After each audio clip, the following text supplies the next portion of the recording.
In this video I'm going to show you how to lay a garden patio, either a rectangular one, a square one or a circular one.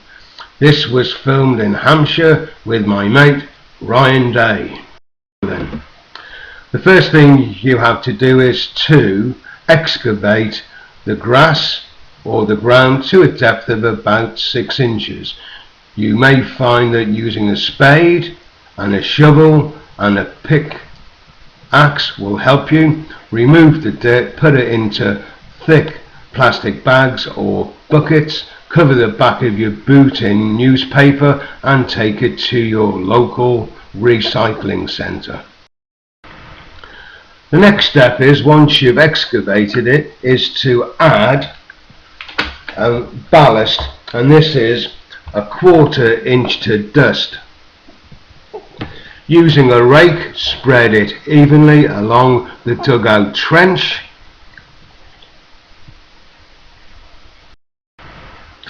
Once that's done, if it's on a clay soil like we are here, you can compact it yourself using a suitable heavyweight such as my good self, or if it's on soft sandy ground, you'll have to hire a Whittaker plate to compact the gravel, the earth.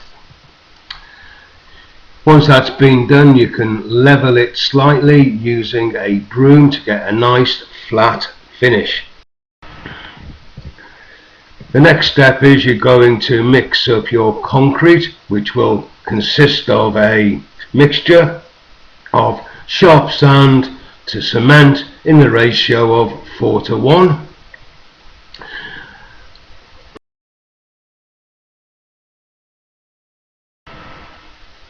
This mixture should not be too stiff or too soft, and I suggest you add a cupful at the most of washing up liquid. This helps to keep it fluid and plasticizes the mortar mix.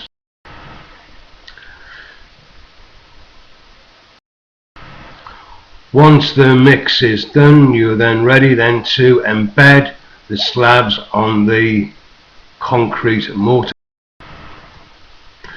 This is basically done. You put 5 trowelfuls in 5 dollops, 4 in the corners and 1 in the center, and use a spirit level to ensure it is straight and level.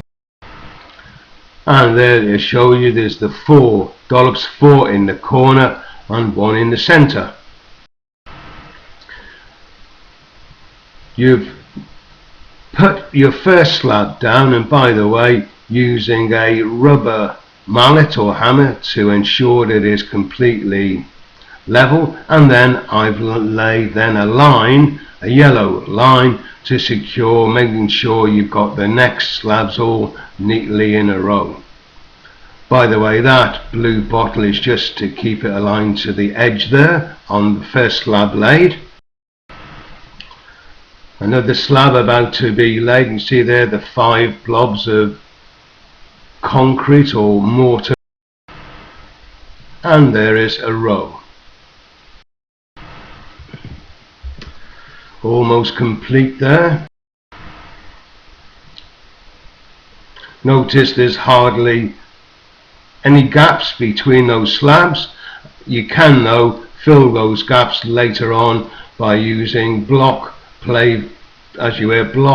paving sand, which is kiln dried fine sand, to fill in any of the gaps between the blocks. And there's the edge of it.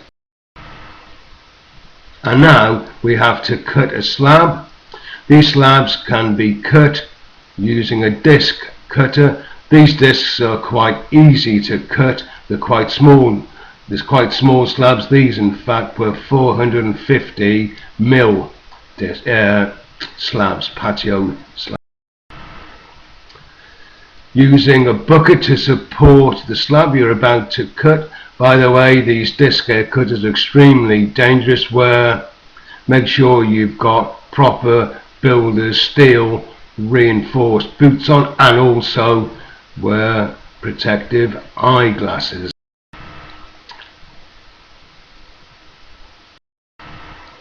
And there's the completed patio.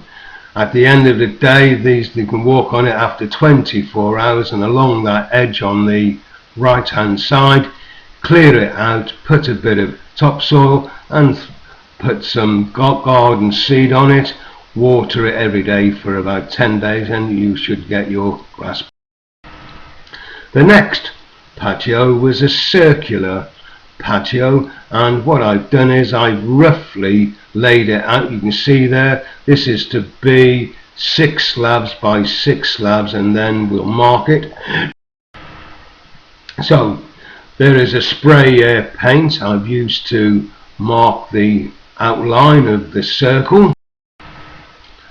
There it is again, and again. Using a spade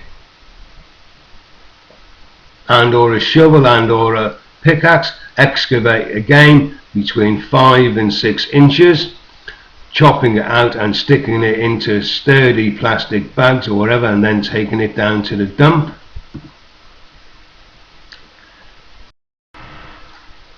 There they are, you can see those sods there.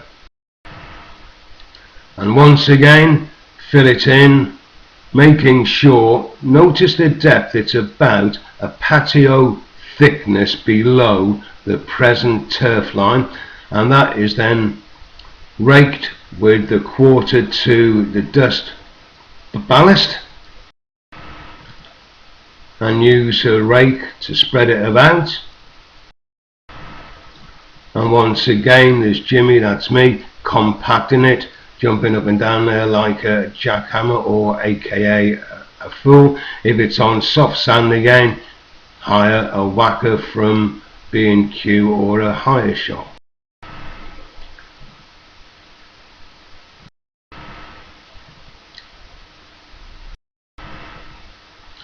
We're mixing up the mixture again. It's exactly the same as the previous patio, 4:1 sharp sand to cement. Add a bit of washing up liquid. Make sure when you add the water it's not too sloppy and not too.